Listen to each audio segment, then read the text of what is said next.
اهلا بيكم في حلقة اخبار الدنيا المقربة جدا لقلبي، لان ده البرنامج اللي بناخد فيه لفة مع بعض حوالين العالم كله ونشوف اخر الاخبار والاكتشافات والتجارب العلمية. فمن غير رغي كتير بقى خلينا نبدأ على طول في نشرتنا ونشوف الاخبار اللي معانا النهاردة.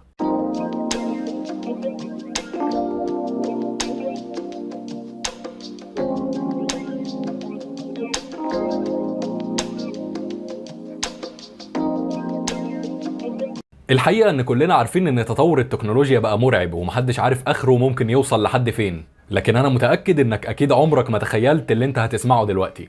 في فريق علماء يابانيين قدروا ان هم يعملوا جلد حي شبيه بجلد الانسان بالظبط على صباع انسان آلي او روبوت. وبيقول بقى شوجي تاكوشي قائد الباحثين اليابانيين اللي عملوا الاختراع ده ان الجلد الطبيعي افضل بكتير من الجلد الصناعي، لان هو اللي هيدي لمسة الكائنات الحية للروبوتات وهيخليها شبه البشر بالظبط.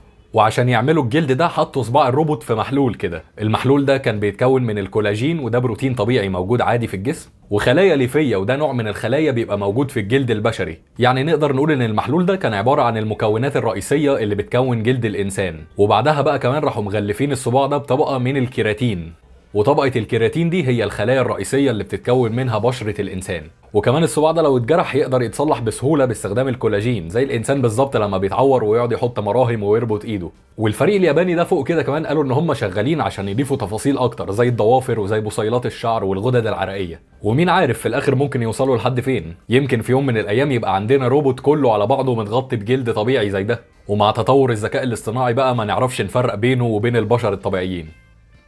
مجموعة باحثين حللوا 50 حجر لقوهم في فرنسا وكان منقوش عليهم رسومات لحيوانات، والنقوش اللي على الحجارة دي بترجع لحوالي 15,000 سنة وعليها حيوانات زي الغزلان والخيول وغيرهم.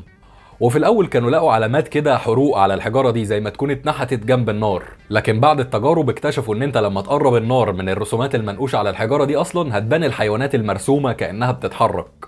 وهو ده كان الغرض كله اللي كانت معمولة عشانه، مرسومة بطريقة معينة عشان لما تتولع نار قدامها تبان كأنها بتتحرك.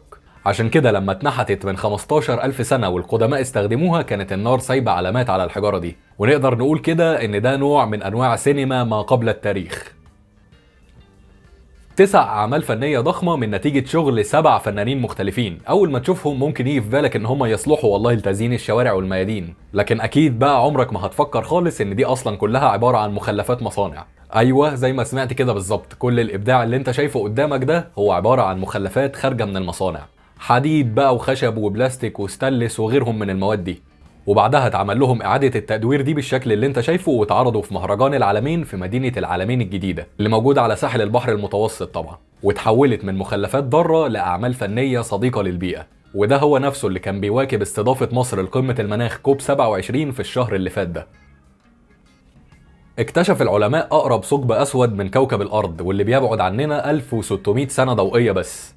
بالنسبة لمسافات الكون ف 1600 سنة ضوئية ده تعتبر مسافة قريبة، لكن العجيب بقى في الخبر هو الطريقة اللي اكتشفوا بيها الثقب، لأن أي نجم بيدور حوالين الثقب الأسود بمسافة آمنة فالثقب مش هيبلعه، لكن هيفضل النجم يتشد كده ناحية الثقب شوية ويرجع تاني ويرجع يشده تاني بجاذبيته وهكذا رايح جاي. واللي حصل إن هم أول ما لقوا نجم عمال يتحرك بالطريقة الغريبة دي شكوا في وجود ثقب أسود في المكان، وفعلا طلع في ثقب اسود حجمه اكبر 10 مرات من حجم الشمس بتاعتنا. وشكل النجم والثقب الاسود دول وهم مع بعض لو انت عايز تتخيل هم عاملين ازاي، فخد النظام الشمسي بتاعنا اللي انت عارفه وحط الشمس مكان الارض، ومكان الشمس بقى حط الثقب الاسود اللي انا بكلمك عليه ده. كده هيطلع لك بالظبط الشكل اللي موجود على بعد 1600 سنة ضوئية من كوكب الارض.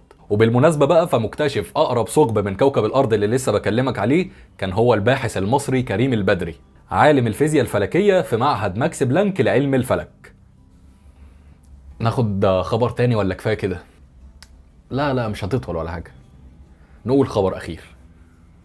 بيقول لك يا سيدي ان في مرصد فلكي في مصر اسمه مرصد القطامية، وده من اهم المراصد في العالم وموجود على ارتفاع 480 متر عن سطح البحر. لكن للاسف في الفترة الاخيرة زادت نسبة التلوث الضوئي اللي حواليه اللي جاية من القاهرة ومن العاصمة الادارية الجديدة، وده اللي خلى كفاءته في الرصد الفلكي تقل عن زمان بكتير. فدلوقتي هيتحول لمركز تدريب عالمي في علوم الفلك والفضاء. واعلن بقى الدكتور جاد القاضي رئيس معهد البحوث الفلكيه ان مصر هتعمل بدل مرصد القطاميه مرصد فلكي تاني كبير في جنوب سيناء، هيبقى اسمه المرصد الفلكي الكبير او منظار سيناء، وهيخلص في خلال حوالي 4 سنين. ومش هيبقى المرصد الفلكي الكبير بس بديل لمرصد القطامية، لكن هو متخطط له ان هو يكون اكبر مرصد فلكي في الشرق الاوسط كله، لان هيبقى فيه مراية قطرها 6.5 متر، وده نفس قطر المراية اللي موجودة في تلسكوب جيمس ويب اللي انت اكيد شفته او سمعت عنه، لكن مع الفرق ان جيمس ويب في الفضاء لكن منظار سيناء هيبقى على الارض. والى هنا اعزائي المشاهدين تنتهي نشرتنا لهذا اليوم، وكل الكلام اللي كان عندي قلته خلاص. يا رب تكون الاخبار اللي اتكلمنا فيها النهارده عجبتكم، ولو عجبك بقى الفيديو ما تنساش تقول لي ده من خلال ان انت تدوس لايك وتشترك في القناه من تحت الفيديو لو ما كنتش مشترك. واخر حاجه خالص بقى ممكن اطلبها منك قبل ما امشي، هتقل عليك معلش، لو كنت اول مره تشوفني ما تنساش تخش تاخد لك لفه كده في باقي الفيديوهات اللي موجوده على القناه، وان شاء الله هتعجبك. وبس كده، سلام.